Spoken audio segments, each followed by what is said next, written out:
Welcome to the Drapery, Dr. Chris Baker, DC here. Same old, just winning with Sultai Grind. Have a little bit of a deck update for you. So, I decided to change a few cards, not that many though. I added one Monetary Lore Master, or Monastery.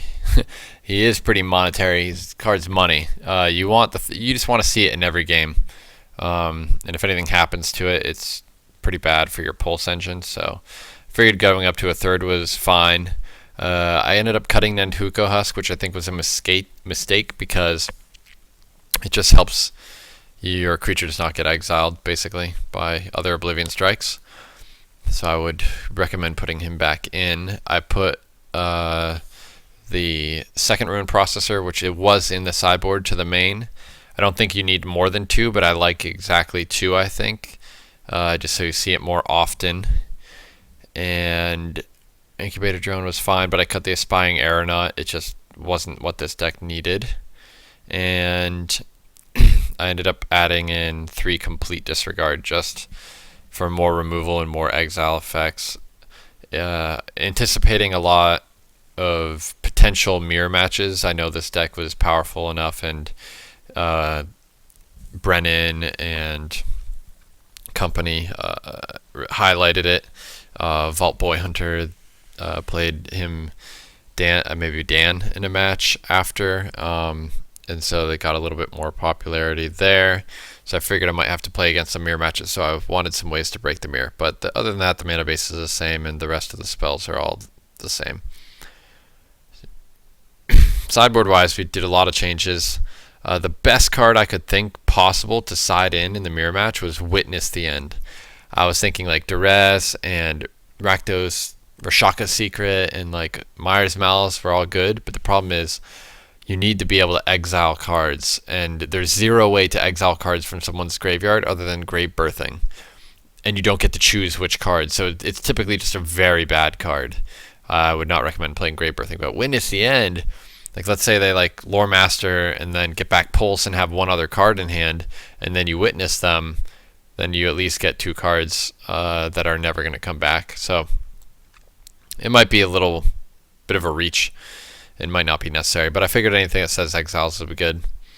Ended up cutting the Reeve Souls. I already have the Complete Disregards in the main now, and I wanted a couple other type of removal spells for 2 mana.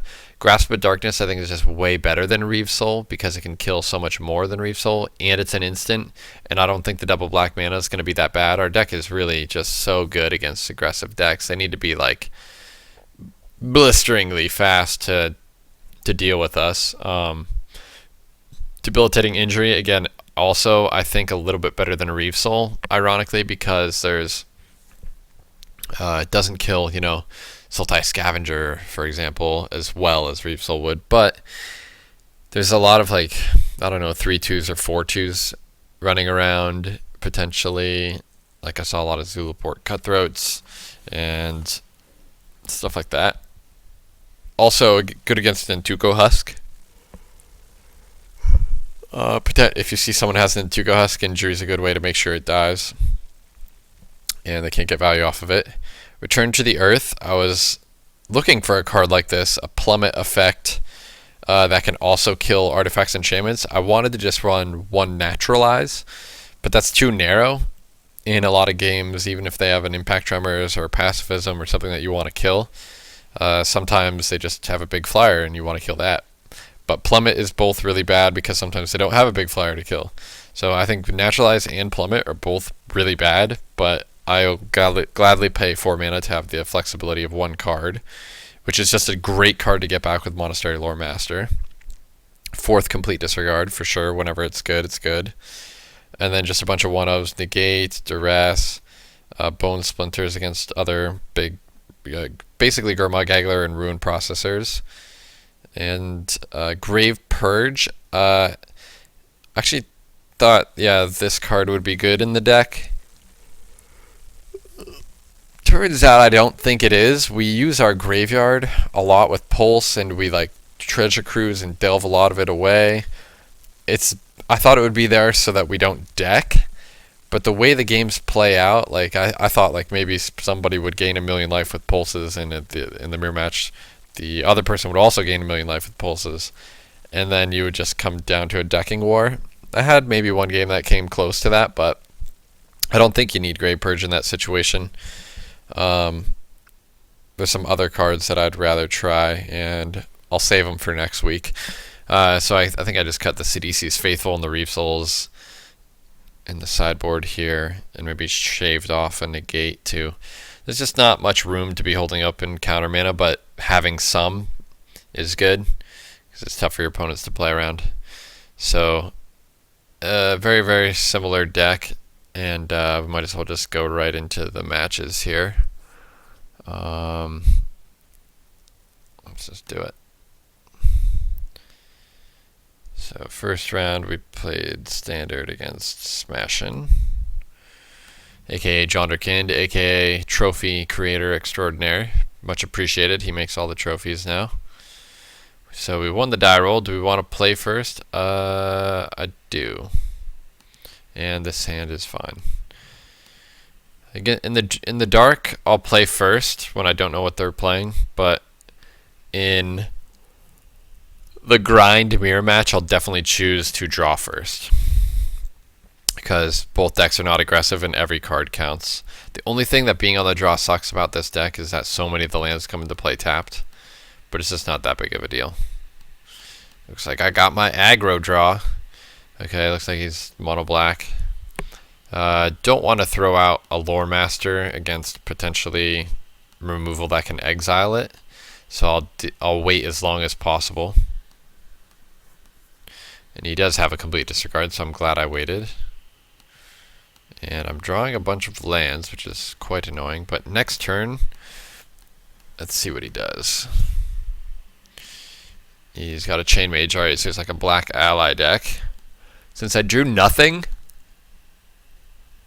I guess I'll just Oblivion Strike his guy and beat for 2. You need 9 mana to be able to flip this and get value, but I have nothing to get value with this Lore Master right now, so just another Chain Mage. So I guess I'll play it now. Yeah, I don't know. I'm thinking if it doesn't die this turn, next turn I can just at least get my Oblivion Strike back. Yeah, and so that's exactly what I'll do. I can attack, hope that he blocks, because then I could pulse it back. But since he doesn't block, it just lets me get back my Oblivion Strike, and I beat down. And he hits me for 2 with the Cohort ability. Here, he's got another complete disregard. That was a pretty good draw step for him, so I'm taking 8. I guess I'm fine blocking because I want to actually pulse my Elvish Visionary. I just keep drawing lands, so I guess I'll pulse, go up to 25, play the Elvish Visionary, just draw another card. Sultai Emissary, okay, that's playable. And bash for 4. So let's see if he's got another. He's got another complete disregard. 3 complete disregards, that's insane. So this time I think I take the 8 since I don't have the pulse to get the Visionary back. I'd want to just deal him a bunch of damage.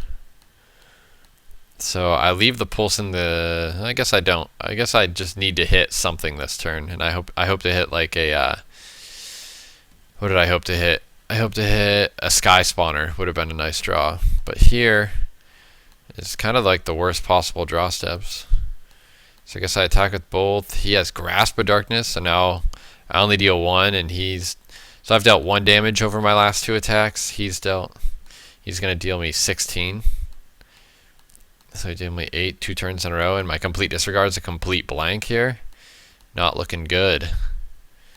Alright, so he's got a lot. So I think I'm okay here, though. I'm a little behind, but I guess I can kill his guy, pulse back the Lore Master, replay the Lore Master, hope that it sticks. It doesn't.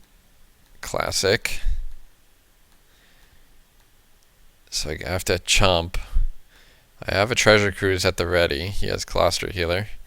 So I basically have to Treasure Cruise here. I guess after complete disregarding, because I might as well make my crews one cheaper to cast.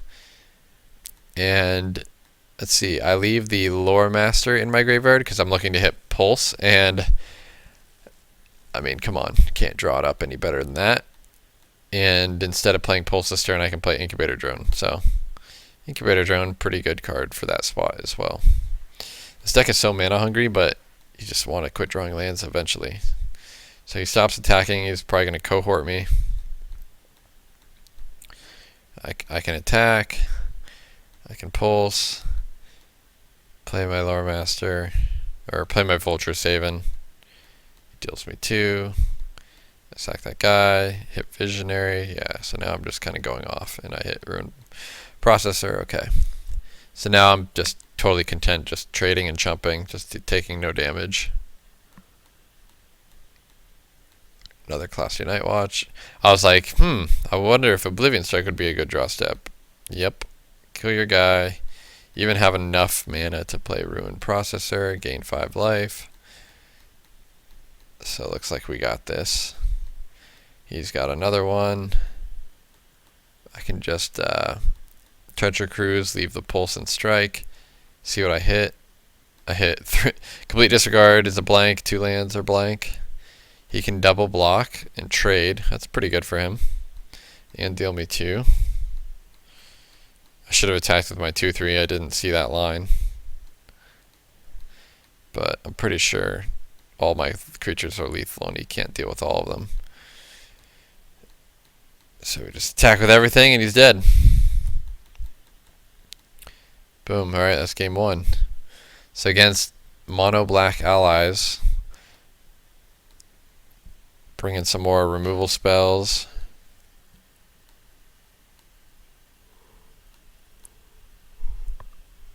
The debilitating injuries in particular looked good against his 4/2s. Maybe Bone Splinters against his 4/5s. Oh, he's black-white. Alright. So he's just color screwed that whole game. That makes sense. White has a lot of good allies. Our hand's pretty good. We're going to hit all of our land drops. We have our late game assembled in hand. We have some chumpers in play.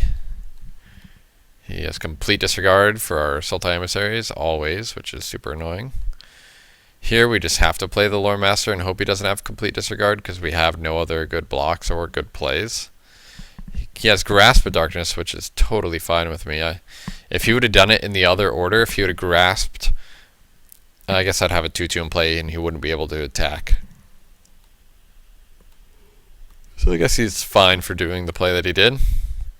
Here I think yeah, I guess I just take it. I should have attacked. If I'm just gonna take it. Chain Mage. Okay, I guess I'm playing Pulse, get my guy back. Keep drawing lands. This is a little rough. A little rough. Hopefully he doesn't kill my guy. He doesn't. And he attacks with his 2/2. He knows that I can't block. But the fact that he didn't kill my guy means I can now untap. And I guess I just play the Aven. Since he didn't die, he has to top deck a way to kill my Lore Master, and I'd rather draw 2 cards this turn rather than drawing 0.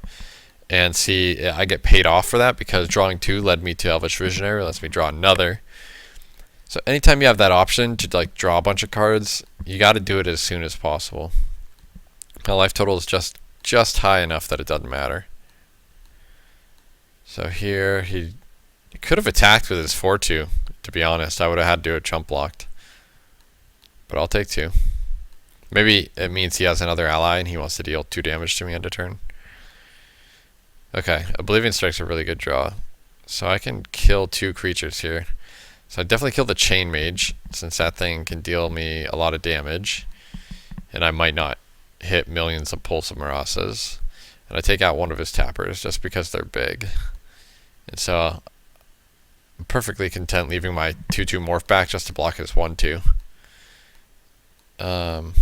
Here I'm at 6, so yeah, I'll just chump. Makes my Treasure Cruise better, easier to cast. Wow, I'm at 5. All right, at least I have these Ruin Processors to catch me back up. So I think I just slam a Ruin Processor. He can get a guy back, but I don't care. Just going up to 10 is a big cushion, and with 2 tappers in play, or just like tapper and then attack me for 4, I just need to not be attacking. The envoy is pretty annoying, but our deck is about to run him over on card power level. So I figured this is a good turn to get back the pulse, because I can cast it as well on my Elvish Visionary. So he could hit me. He only hit me for 3. Plays another big creature. Yep. Like, this is the best possible that his hand could be, you know, in this spot. Like, his board and his hand is as good as it gets. So I can Lore Master back Pulse and cast Pulse for Elvish Visionary right now. So it's basically like gain 6, play a chumper, draw another card. It's just going to fuel me. So I'm trying to hit like more lands and more spells that are just going to influence the board. Negate's not the worst, I guess. So second main.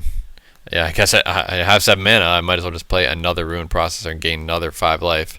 So he's got this combo of hitting me for 5 in the air, which is rough for me to deal with right now. So I need to start racing him, which is rough because he's at 32 and I'm at 10. But I can catch up if I Monastery Lore Master, get back Oblivion Strike, and kill his Colostrum Night Watch. But this turn, I'm just going to try to empty my hand a little bit here, see if he taps a guy. He does tap my Flyer and my Rune Processor, but that lets me get in for 11, which is kind of a huge amount of damages. And I have a whole bunch of chump blockers and things, so he taps down my other Flyer. I don't know why. I guess so that he's guaranteed to get in for 6. So this is an interesting spot. He can tap one of my guys, but if he does, he's taking a lot of damage. I have negate to protect against a lot of things, so here I attack with everything. I think I'm just winning pretty easily if I just I lead back a bunch of chump blockers. I lead back Vulture Saven to block his other flyers, and I use the Lore Master to get back a Pulse. Deal him an extra 2 damage right here, get back Pulse. You know, now I have Pulse open. Yeah, he kills one of my Avens, which was a blocker that I left back correctly. But if he wants to attack me for lethal here, it's not lethal because of Pulse. So I figured that was better than getting Oblivion Strike. Because it's like, Oblivion Strike costs 1 more mana, I'd have to sack a Scion. And the Pulse, I can actually create additional value by getting back the Elvish Visionary, which lets me just potentially have more gas and more mana available, and etc. So he's just in a really rough spot now. He's going to gain 3 life, go to 13, but then he's going to have to chump block and take 8. We just have plenty of chump blockers back, so he can't like alpha strike us. We can Vulturous Aven, don't need to sacrifice anything. That's one of the first times ever that I've played Vulturous Aven without needing to pay 2 life. So we can tap my guy down, he can hit me down to 1, but I still have Pulse in hand. So I can Pulse end a turn and then attack for lethal. So, yep. That's game 1 of this sweet Sultai Grind deck. Something to take note too, and I couldn't actually play around it, is that he had 6 creatures in play and Pulse only gains, I guess Pulse does, I guess maybe it is a misplay to go for Pulse end a turn then, because he can respond with Harsh Sustenance, targeting me, and then I'm dead. So maybe I shouldn't have gone for the Pulse there. He didn't have it, so he scooped beforehand. So, alright, stay tuned for round 2.